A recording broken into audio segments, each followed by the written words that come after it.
Episode 57۔ اس سے فارغ ہو کر میں نے گاؤں والے سے پوچھا، ہمیں ہرنام چاچا کے گھر تک پہنچا دو۔ ارے تم تو یہاں سب کو جانتے ہو۔ وہ حیران ہو کر بولا، کہیں تم وہی تو نہیں ہو جس کی بیوی کو کچھ لوگ اغوا کر کے لے گئے تھے؟ پھر وہ اچانک خوفزدہ ہو گیا۔ پھر تم نے ان کے 3 آدمیوں کو گولی مار دی تھی؟ ہاں، یہی گاڑی تو تھی اس وقت گاؤں میں۔ تمہیں ڈرنے کی ضرورت نہیں ہے، تم مجھے صرف ہرنام چاچا تک پہنچا دو۔ آؤ میرے ساتھ۔ وہ کھیتوں میں گھستے ہوئے بولا، اگر ہریا پولیس کو لایا بھی تو اس راستے سے لائے گا جس پر گاڑیاں اور بیل گاڑیاں چلتی ہیں۔ میں نے اس کی بات کا کوئی جواب نہیں دیا، بس خاموشی سے اس کے پیچھے پیچھے چلتا رہا۔ تقریباً 20 منٹ بعد ہم اسی باغ کے سامنے کھڑے تھے جہاں ہرنام چاچا سے میری پہلی ملاقات ہوئی تھی۔ اسی باغ میں ان کی کٹیا بھی موجود تھی۔ اندر جانے والے راستے پر ہرنام چاچا نے کانٹے دار جھاڑیوں کی باڑ لگا رکھی تھی۔ میں نے احتیاط سے وہ باڑ ہٹائی اور اس میں اتنا راستہ بنا لیا کہ ایک آدمی گزر سکے۔ پھر میں اور تیمور اندر داخل ہو گئے۔ دونوں گاؤں والے ہمیں وہاں تک چھوڑ کر واپس چلے گئے تھے۔ شاید وہ مجھ سے خوفزدہ ہو گئے تھے۔ میں نے ان کی آنکھوں کے سامنے 3 آدمیوں کو موت کی گھاٹ اتار دیا تھا اور پھر دیدہ دلیری سے وہاں پہنچ گیا تھا۔ حالانکہ پولیس بھی وہاں موجود تھی، وہ لوگ مجھے اور تیمور کو نامی گرامی ڈاکو سمجھ رہے تھے۔ ہرنام چاچا کی کٹیا سے حقہ گڑگڑانے کی آواز آ رہی تھی اور تمباکو کی مانوس بو فضا میں رچی ہوئی تھی۔ میں نے دروازے کے پاس جا کر آہستہ سے آواز دی، ہرنام چاچا؟ کون ہے؟ جواب میں ہرنام چاچا کی آواز سنائی دی۔ پھر قدموں کی آہٹ سے مجھے اندازہ ہوا کہ کوئی دروازے کی طرف آ رہا ہے۔ دوسرے لمحے مجھے ہرنام چاچا نظر آئے۔ مجھ پر نظر پڑتے ہی وہ بری طرح چونک اٹھے اور حیرت سے بولے، تم یہاں کیوں آ گئے بیٹا؟ یہاں تو بہت زبردست خطرہ ہے تمہارے لیے۔ خطرہ تو زندگی کے ساتھ ساتھ چلتا ہے چاچا، میں اپنی بیوی کی تلاش میں یہاں آیا ہوں۔ اچھا، اندر تو آؤ۔ چاچا نے ایک طرف ہٹ کر راستہ دیتے ہوئے کہا، پھر چونک کر بولا، تمہیں یہاں آتے ہوئے کسی نے دیکھا تو نہیں؟ گاؤں کے 2 آدمیوں کے علاوہ ہریا نے بھی ہمیں دیکھا ہے۔ ارے اس کمبخت نے تمہیں کیسے دیکھ لیا؟ اور تو کسی سے کوئی خطرہ نہیں ہے، مگر وہ حرامزادہ ہریا پولیس کا مخبر ہے۔ اس نے اب تک پولیس والوں کو بتا دیا ہوگا کہ تم لوگ یہاں آئے ہو۔ چاچا، تم کسی طرح ہریا کو یہاں بلا لو اور اس سے پوچھو کہ اس نے پولیس کو ہمارے بارے میں بتایا ہے یا نہیں۔ تیمور نے پہلی مرتبہ زبان کھولی۔ تم لوگ آرام سے یہاں بیٹھ جاؤ، میں ہریا کو بھی بلواتا ہوں۔ یہ کہہ کر وہ کٹیا سے باہر نکل گیا۔ ہرنام چاچا نے پیال کے ڈھیر پر موٹا کھیس ڈال کر آرام دہ بستر بنا رکھا تھا۔ ہم دونوں اسی بستر پر بیٹھ گئے۔ میں نے چونک کر تیمور سے کہا، دیکھو میں جلدی میں گاڑی سے ہتھیار نکالنا بھی بھول گیا۔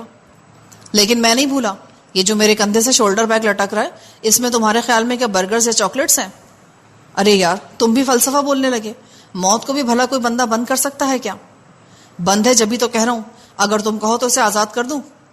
چھوڑو تیمور اس بحث کو، یہ بتاؤ اس بیگ میں کیا کیا ہے؟ ایک ریوالور اور ایکسٹرا راؤنڈز تو ہماری جیبوں میں ہیں ہی۔ اس بیگ میں 2 آٹومیٹک فولڈنگ رائفلز ہیں، 2 ایک ڈائنامائٹ اسٹک اور ایک ہیوی ٹارچ ہے جو 4 سیل سے چلتی ہے۔ بس کوئی ٹینک، میزائل یا ایئر کرافٹ گن نہیں ہے؟ ایسا لگ رہا ہے جیسے تم پورا اسلحہ خانہ اٹھا لائے ہو۔ یہ اسلحہ خانہ بھی تمہارا اور گلوریا کا ہے، میں تو صرف اسے اٹھانے کا گناہ گار ہوں۔ اچانک باہر سے ہرنام چاچا کی آواز سنائی دی، ہریا ذرا میری کٹیا میں جا کر وہ بڑا بکس تو اٹھا دے، بڑا بھاری ہے، مجھ سے نہیں اٹھ رہا۔ بس چاچا، اتنے سے کام کے لیے بلایا مجھے؟ کام تو تجھ سے بہت ضروری ہے، پر پہلے میرا ذرا یہ کام تو کر دے۔ چاچا جان بوجھ کر بلند آواز سے بول رہا تھا تاکہ ہم لوگوں تک اس کی آواز پہنچ جائے۔ چاچا کی بات سنتے ہم دونوں جھپٹ کر دروازے کے پاس دیوار سے چپک کر کھڑے ہو گئے۔ کٹیا کا دروازہ بھیڑا ہوا تھا۔ پھر کوئی دروازہ کھول کر اندر آ گیا۔ میں جھپٹ کر اسے دبوچنے ہی والا تھا کہ میری نظر اس کے سفید بالوں پر پڑی۔ چند لمحے کی تاخیر کے بعد ہریا بھی کٹیا میں داخل ہو گیا۔ میں نے ایک دم پیچھے سے اس کی گردن دبوچ لی۔ اس نے ہڑبڑا کر پلٹنے کی کوشش کی مگر ناکام رہا۔ تیمور اچانک اس کے سامنے آ گیا۔ میں ہریا کے چہرے کے تاثرات تو نہیں دیکھ سکا، مگر مجھے اندازہ ہو گیا کہ وہ تیمور سے زیادہ اس کے ریوالور کو دیکھ کر ساکت ہو گیا ہے۔ پھر وہ گڑبڑا کر بولا، مجھے کیوں مارتے ہو؟ مجھے مت مارو، میں… تیمور نے آگے بڑھ کر چٹاک سے اس کے چہرے پر تھپڑ رسید کیا اور درش لہجے میں بولا، اگر شور مچائے تو سچ مچ ذبح کر دوں گا۔ پھر اس نے آگے بڑھ کر ہریا کی تلاشی لی تو اس کی جیب سے 122 روپے، ایک کنگھا، ایک کمانی دار چاقو اور ایک میلا سا رومال نکلا۔ میں نے اس کی گردن چھوڑ دی۔ وہ بار بار میرے ہاتھوں کی طرف دیکھ رہا تھا، شاید یہ دیکھ رہا ہو کہ میں نے اس کی گردن ہاتھ سے ہی دبوچی تھی یا میرے ہاتھ میں لوہے کا کوئی اوزار تھا۔ دیکھو ہریا، میں نے سرد لہجے میں کہا، تم سے جو کچھ پوچھا جائے سچ سچ اور فوراً بتا دینا۔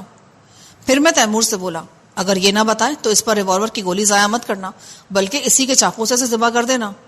ہاں ہریا، یہ بتاؤ تم نے پولیس کو میرے بارے میں کیا بتایا ہے؟ اس نے تھوک نگل کر کچھ بولنے کی کوشش کی مگر اس کے حلق سے آواز نہ نکلی۔ جھوٹ مت بولنا، میں نے اسی گاؤں میں 3 آدمیوں کو ٹھکانے لگایا ہے، قتل کرنا میرا مشغلہ ہے، ابھی میں ان پولیس والوں کو بھی یہی اٹھوا لوں گا، اسی لیے جو کچھ کہنا سوچ سمجھ کر کہنا۔ میں نے انہیں آپ کے بارے میں بتا دیا ہے، وہ آپ کی تلاش میں نکل گئے ہیں۔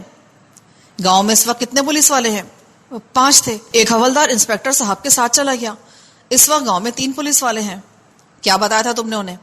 میں نے انہیں بتایا تھا کہ جس آدمی نے یہاں 3 خون کیے ہیں وہ پھر آیا ہے اور جگو کو پوچھ رہا ہے۔ اس پر ایک پولیس والے نے میرے منہ پر تھپڑ مارتے ہوئے کہا کہ اسے باتوں میں لگا کر یہاں لاتا نا، خود کی دوڑا چلا آیا۔ پھر انہوں نے مجھ سے اس جگہ کے بارے میں پوچھا جہاں میں نے آپ کو چھوڑا تھا۔ وہ لوگ رائفلیں لے کر فوراً اس طرف نکل گئے تھے۔ جگو کہاں ہے؟ جگو گاؤں ہی کے کسی گھر میں چھپا ہوا ہے، پر مجھے یہ نہیں پتا کہ وہ کس گھر میں ہے۔ ہماری گاڑی کس نے دیکھی تھی؟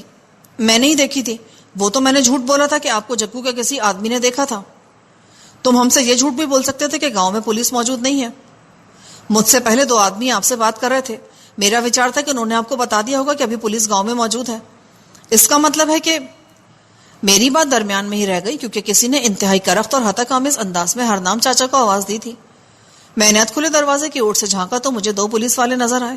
میں نے ایک دم ریوالور نکال لیا اور ہریا سے بولا، اگر ذرا بھی آواز نکالی تو گولی کھوپڑی میں اتار دوں گا۔ یہ وہی ریوالور ہے جس سے میں نے 3 خون کیے ہیں۔ میرا لہجہ اتنا صفاق تھا کہ ہریا بری طرح سہم گیا۔ باہر آؤ بڈھے، پولیس والے نے چیخ کر کہا۔ ارے کون ہو بھیا؟ میرے پیر میں چوٹ لگ گئی ہے، تم ہی اندر آ جاؤ، یہاں کون سا پردہ ہے؟ ہرنام چاچا نے کہا۔ میں نے اچانک ہریا کی گردن دبوچی اور ریوالور جیب میں رکھ کر دوسرے ہاتھ سے اس کی کنپٹیاں دبانے لگا۔ فوراً ہی وہ میرے ہاتھوں میں جھول گیا۔ تیمور نے پھرتی سے اسے گھسیٹ کر ایک کونے میں ڈال دیا اور وہاں رکھی ہوئی خالی بوریاں اس پہ ڈال دیں۔ او بڈھے، باہر آتا یا اندر آ کر تیری کھال ادھیڑ دوں؟ پولیس والا دھاڑا۔ میں تو کہہ رہا ہوں کہ اندر آ جاؤ، میرے پیر میں بہت زبردست تکلیف ہے، موچ آ گئی ہے، میں چل نہیں سکتا۔ فوراً ہی بھاری قدموں کی آوازیں سنائی دیں۔ میں اور تیمور جھپٹ کر پہلے کی طرح دروازے کے ساتھ چپک گئے۔ ہرنام چاچا بھی پھرتی سے پیال کے ڈھیر پر بچھے ہوئے بستر پر لیٹ گیا۔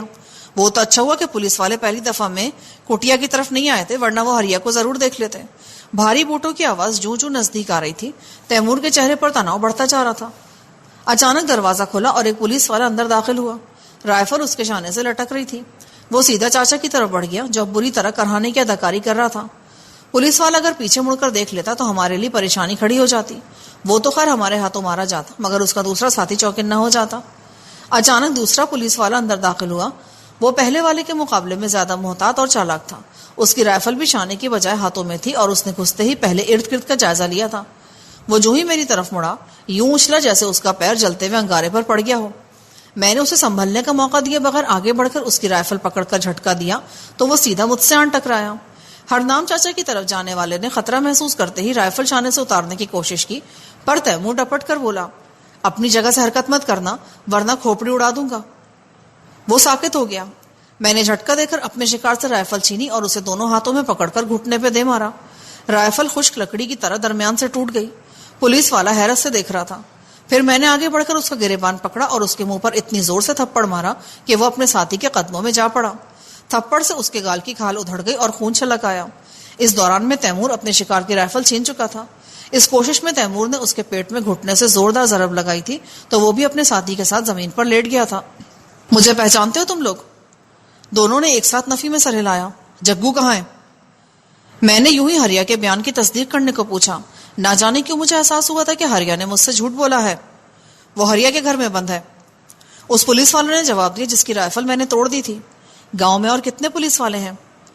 اس وقت تو ہم 3 ہی تھے، ہمارا تیسرا ساتھی ان لوگوں کی تلاش میں گیا ہے جس سے تم نے جگو کے گھر کا راستہ پوچھا تھا۔ اس حرامزادے کو ہوش میں لاؤ، میں نے ہریا کی طرف اشارہ کرتے ہوئے تیمور سے کہا۔ بوریاں ہٹا کر تیمور نے ہریا کو باہر نکالا اور انہی لوگوں کے نزدیک فرش پر لٹا دیا۔ ہریا کو دیکھ کر وہ دونوں حیران رہ گئے۔ پھر ان میں سے ایک بولا، یہ ہریا تمہارے ہتھے کیسے چڑھا؟ جیسے تم لوگ چڑھے ہو یا جیسے تمہارا تیسرا ساتھی چڑھے گا۔ پھر میں تیمور سے بولا، اسے ہوش میں لاؤ، میں ذرا جھوٹ بولنے کا مزہ چکھا دوں اس کو۔ کٹیا کے کونے میں کوری مٹی کا گھڑا رکھا تھا۔ تیمور نے گلاس میں پانی لیا اور ہریا کے منہ پر چھینٹے مارنے لگا۔ تھوڑی سی کوشش کے بعد ہریا نے آنکھیں کھول دی۔ اس نے پہلے کھوئی کھوئی آنکھوں سے ارد گرد کا جائزہ لیا، پھر ایک دم جھپٹ کر اٹھ بیٹھا۔ تیمور طنزیہ انداز میں بولا، اب کہیں فلمی انداز میں یہ مت پوچھ بیٹھنا کہ میں کہاں ہوں۔ ہریا نے جیسے تیمور کی بات نہیں سنی تھی، وہ تو متوحش نظروں سے دونوں پولیس والوں کو دیکھ رہا تھا۔ میں نے تم سے پہلے ہی کہا تھا نا ہریا کہ مجھ سے جھوٹ مت بولنا، مگر لگتا ہے تم خود جینے سے بیزار ہو۔ میں نے آپ کو سب کچھ سچ سچ بتا دیا جناب، تم پھر جھوٹ بول رہے ہو۔ میں نے آگے بڑھ کر اس کے سر پر ٹھوکر ماری۔ ہریا اچھل کر گرا تو میں نے اس کی گردن پر پاؤں رکھ دیا۔ بتاؤ جگو کہاں ہے؟ وہ میرے گھر پر ہے۔ اب سچ بولنے کا سمے گزر چکا ہے ہریا، میں نے شفاق لہجے میں کہا اور پیر کا دباؤ اس کی گردن پر مزید بڑھا دیا۔ اس کے حلق سے خرخراہٹ کی آواز بلند ہوئی۔ اس نے دونوں ہاتھوں سے میرا پیر اپنی گردن سے ہٹانا چاہا، مگر میں اسے وہیں ختم کرنے کا فیصلہ کر چکا تھا۔ میں نے دباؤ مزید بڑھا دیا۔ ہریا بری طرح تڑپا، پھر ساکت ہو گیا۔ اس کی آنکھیں حلقوں سے نکل آئی تھی اور چہرہ مسخ ہو کر رہ گیا تھا۔ تم نے جگو کو یہاں قید کیوں کر رکھا ہے؟ اسے گرفتار ہی کیا تھا تو حوالات کیوں نہیں بھجوایا؟ میں نے پولیس والوں سے پوچھا۔ وہ بات دراصل یہ ہے کہ ان میں سے ایک تھوک نکل کر رہ گیا۔ بولتے کیوں نہیں؟ وہ جی انسپیکٹر صاحب نے کہا تھا کہ جگو کے خلاف ابھی کوئی الزام نہیں ہے، اسی لیے اسے تھانے کے بجائے یہیں رکھو، ٹھاکر صاحب کے آدمی خود ہی اس سے پوچھ گچھ کر لیں گے۔ تو پھر کیوں ان لوگوں نے پوچھ گچھ؟ وہ لوگ تو ابھی تک پہنچے ہی نہیں ہیں یہاں، 11 ساڑھے 11 بجے تک آئیں گے۔ تو پھر ہریا کے کہنے پر تم میرے پیچھے کیوں بھاگ لیے تھے؟ ہم نے سوچا اگر ہم نے 3 آدمیوں کا قاتل گرفتار کر لیا تو شاید ہماری ترقی ہو جائے گی۔ 3 کا نہیں بلکہ 4 کا کہو۔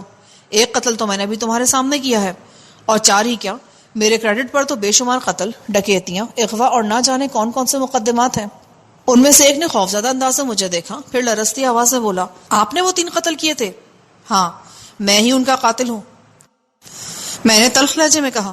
مجھے بھی اندازہ تھا کہ ان کے سامنے 3 آدمیوں کے قتل کا اعتراف کرنا مناسب نہیں تھا، مگر اب تو یہ بات میں کہہ ہی چکا تھا۔ مجھے غور سے دیکھ لو، ممکن ہے میں تم لوگوں کو چھوڑ بھی دیتا، مگر تم نے مجھے پہچان کر کام خراب کر دیا۔ پھر میں کچھ توقف کے بعد بولا، اگر تم لوگ میری مدد کرو تو شاید میں تمہیں چھوڑ بھی دوں۔ ان کے چہرے اچانک دمک اٹھے، پھر ان میں سے ایک کانپتی ہوئی آواز میں بولا، آپ جو کہیں گے ہم کرنے کو تیار ہیں۔ تو پھر مجھے وہاں لے چلو جہاں تم لوگوں نے جگو کو قید کر رکھا ہے۔ اب ٹھاکر کے آدمی آئیں گے تو ان سے پوچھ گچھ ہم کریں گے، اور ہاں پہلے اس لاش کا بندوبست کرو۔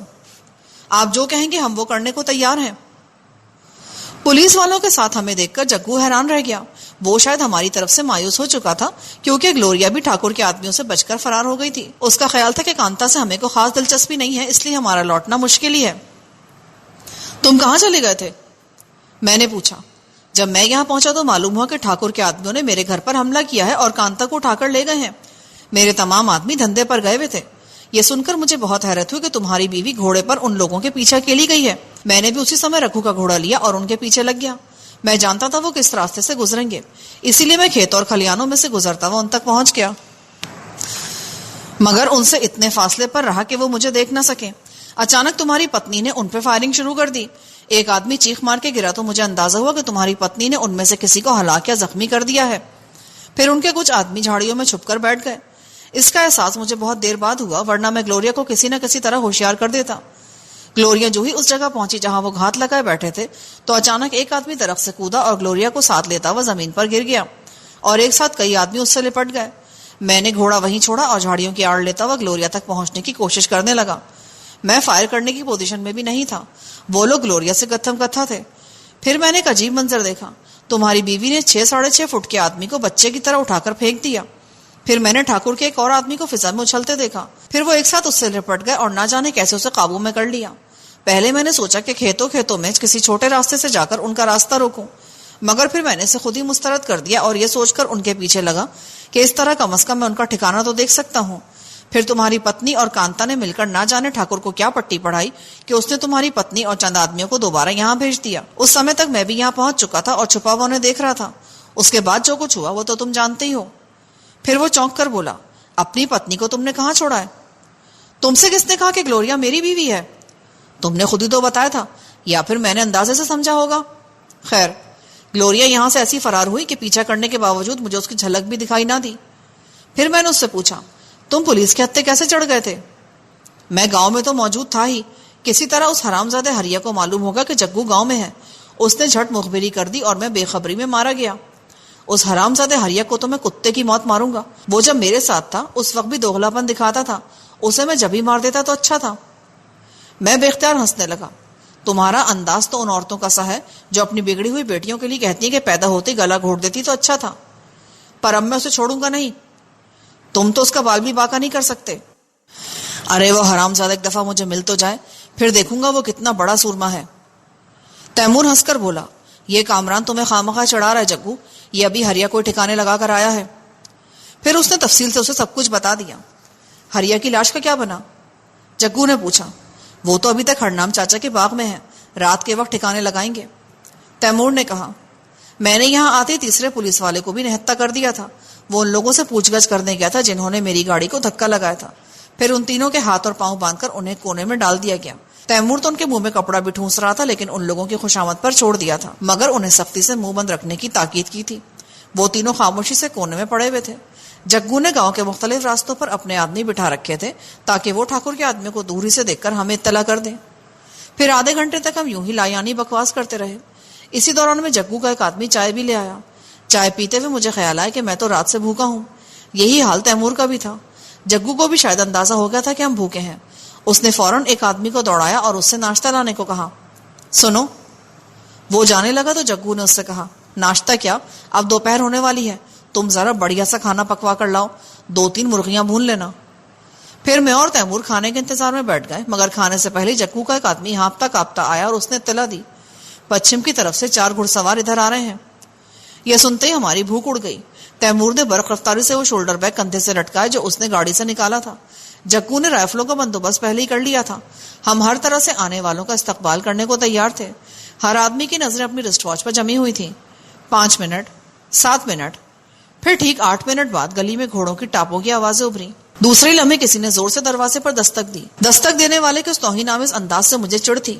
ایسے موقع پر میرا جی چاہتا تھا کہ دستک دینے والے کے سر پر اسی انداز سے دستک دوں۔ دروازہ ایک مرتبہ پھر دھڑدھڑایا گیا۔ ایسا لگ رہا تھا جیسے اس بار دروازہ نہ کھلا تو وہ لوگ اسے توڑ دیں گے۔ کون ہے؟ تیمور نے آواز بدل کر پوچھا۔ ابے کیا چنڈو پی کر بیٹھے ہو تم لوگ یا سو رہے ہو؟ تیمور نے آگے بڑھ کر دروازہ کھول دیا۔ میں برآمدے کے ستون کی آڑ میں کھڑا تھا۔ جگو اسی کرسی پر بیٹھا تھا جس پر پولیس والوں نے اسے باندھا تھا۔ دروازہ کھلتے ہی وہ تنتناتے ہوئے اندر آ گئے۔ ان میں سے ایک آدمی کو میں نے پہچان لیا۔ وہ گلوریا کو لانے والوں میں بھی شامل تھا۔ بقیہ 3 اجنبی تھے۔ وہ شاید ٹھاکر کے خاص آدمی تھے جو جگو سے پوچھ گچھ کرنے کے لیے آئے تھے۔ جسامت سے وہ چاروں ہی پلے ہوئے سانڈ دکھائی دیتے تھے۔ ان کی رائفلیں شانوں سے جھول رہی تھیں۔ ان میں سے ایک آگے بڑھا اور جھک کر جگو سے بولا، تو تم ہو جگو؟ میں بھی تو دیکھوں تم میں کتنا دم خم ہے۔ تیمور کو تو وہ گویا بھول ہی گیا تھا۔ اس نے یہ جاننے کی بھی زحمت نہ کی کہ تیمور ہے کون۔ وہ اگر پولیس والا ہے تو وردی میں کیوں نہیں ہے؟ جگو سے مخاطب ہونے والا دوہرے مضبوط جسم اور درمیانے قد کا آدمی تھا۔ اس کی رنگت کبھی سرخ و سفید رہی ہوگی مگر دھوپ میں جل کر گندمی ہو گئی تھی۔ چہرے پر بڑی بڑی باروب مونچھیں تھیں۔ اس آدمی نے جگو کے منہ پر الٹا ہاتھ رسید کرتے ہوئے انتہائی غلیظ گالی دی اور تحقیر آمیز لہجے میں بولا، تو نے ہمت کی ٹھاکر صاحب سے ٹکرانے کی؟ بتا، وہ گوری چپڑی والی میم کہاں ہے؟ وہ تمہیں لوگوں کے تو قبضے میں تھی۔ جگو نے ہتھیلی کی پشت سے ہونٹ صاف کی جن سے خون چھلک آیا تھا۔ جگو نے یہ غیر ارادی طور پر کیا تھا۔ وہ بھول گیا ہوگا کہ ان لوگوں کی نظروں میں اس کے ہاتھ بندھے ہوئے ہیں۔ مونچھوں والا یا تو انتہائی احمق تھا یا اتنا پر اعتماد کہ اس نے جگو کے کھلے ہوئے ہاتھوں کو بھی نظر انداز کر دیا۔ یا تو مجھے اس میم کا پتہ بتاؤ یا پھر ٹھاکر صاحب کے خزانے کا، ورنہ مجھے زندہ انسانوں کی کھال اتارنے کا بہت شوق ہے۔ شکل سے ویسے تم قصائی ہی لگتے ہو۔ میں نے اچانک سامنے آتے ہوئے کہا، نانا حرکت مت کرنا، میرے ہاتھ میں کھلونا نہیں، سچ مچ کا ریوالور ہے۔ یہی ریوالور اس سے پہلے بھی میں تمہارے 3 آدمیوں کی کھوپڑی میں سوراخ کرنے میں استعمال کر چکا ہوں۔ کوئی حرکت نہ کرے، تیمور ڈپٹ کر بولا۔ میں نے گھوم کر دیکھا۔ تیمور نے بقیہ لوگوں کو بھی کور کر رکھا تھا۔ مونچھوں والا مجھے حیرت سے دیکھ رہا تھا۔ وہ ہکلا کر بولا، کون ہو تم؟ تم لوگوں کی موت۔ تم کیا سمجھتے ہو تم بہت بڑے سورما ہو، جب چاہو لڑکیاں اٹھا لو گے؟ تم ہو کون اور تم اس معاملے میں ٹانگ اڑانے کی کیا ضرورت ہے؟ مجھے صرف کانتا کی ضرورت ہے، پھر میری طرف سے تم اور تمہارا ٹھاکر جائے بھاڑ میں۔ کانتا بی بی کا نام عزت سے لو۔ میرے لیے وہ صرف کانتا ہے اور اس کے لیے میں پوری دنیا کو آگ لگا سکتا ہوں۔ میں نے خالص عاشقوں والے انداز میں کہا، مجھے بتاؤ کانتا کہاں ہے، ورنہ تم تو صرف کہتے ہو۔ میں زندہ آدمی کی نہ صرف کھال اتارتا ہوں بلکہ ان کے دل، گردے اور پھیپڑے بھی بہت صفائی سے نکالتا ہوں۔ کانتا ٹھاکر صاحب کی حویلی میں ہے، اس نے جواب دیا۔ میں اطمینان سے آگے بڑھا اور اس کے چہرے پر اتنی زور سے تھپڑ مارا کہ وہ لڑکھڑا کر پیچھے والی دیوار سے ٹکرا گیا۔ عزت سے نام لے کانتا کا، مجھ سے کہہ رہا تھا کہ کانتا بی بی کا نام عزت سے لو۔ ٹھاکر صاحب تمہیں زندہ دفن کرا دیں گے۔ ٹھاکر صاحب کیا کریں گے اور کیا نہیں یہ بات کا مسئلہ ہے، ابھی تو مجھے کانتا کا پتہ چاہیے۔ میں نے بتا تو دیا کہ کانتا ٹھاکر صاحب کی حویلی میں ہے، اگر وہاں سے نکال سکتے ہو تو نکال لو اسے۔ جگو ان سب کو ذبح کر کے یہیں پھینک دو، یہ ہمارے کسی کام کے نہیں۔ میں نے بلند آواز میں کہا۔ یہ سنتے ہی جگو نے جیب سے کمانی دار چاقو نکال لیا۔ اس نے چاقو کھٹکے سے کھولا تو مونچھوں والے کے چہرے پر تاریک سایہ سا لہرا گیا۔ چاقو کا چوڑا پھل جلملا رہا تھا۔ اچانک مونچھوں والے کا ایک ساتھی چیخ اٹھا، مجھے مت مارو، میں تمہیں کانتا بی بی تک پہنچا دوں گا۔ الو کے پٹھے، تو؟ مونچھوں والا دھاڑا۔ اس کا جملہ ادھورا ہی رہ گیا کیونکہ میں نے پشت سے اچانک اس کی گردن دبوچ لی۔ مونچھوں والا نے زور لگا کر گردن چھڑانے کی کوشش کی مگر میری گرفت سخت ہوتی چلی گئی۔ میں نے سرد لہجے میں کہا، بیکار ہے، جتنا زور لگاؤ گے میری پکڑ اتنی ہی سخت ہوتی جائے گی۔ پھر میں اس آدمی سے بولا، ہاں تم بولو، کیا کہہ رہے تھے؟ میں یہ کہہ رہا تھا کہ کانتا بی بی ٹھاکر صاحب کی حویلی میں نہیں ہے جہاں وہ خود رہتے ہیں، بلکہ وہ شامپور کی جاگیر والی حویلی میں ہے۔ یہاں سے کتنی دور ہے وہ جاگیر؟ یہاں سے تو بہت دور ہے، وہ جاگیر راجستھان کے علاقے میں ہے۔ ٹھاکر صاحب کی خاندانی جاگیر ہے نا؟ ٹھاکر صاحب کی یا کانتا کی؟ ساری جائیداد، زمین، حویلیاں، ملیں سبھی کانتا بی بی کی ہیں۔ ٹھاکر صاحب تو بس اس کی دیکھ بھال کرتے ہیں۔ اب کانتا بی بی بڑی ہو گئی ہیں تو سب کچھ وہی سنبھالیں گی۔ شاید ان کی شادی ٹھاکر صاحب کے بیٹے اجے سے ہو جائے۔ وہ آدمی بہت باتوں نہیں معلوم دیتا تھا۔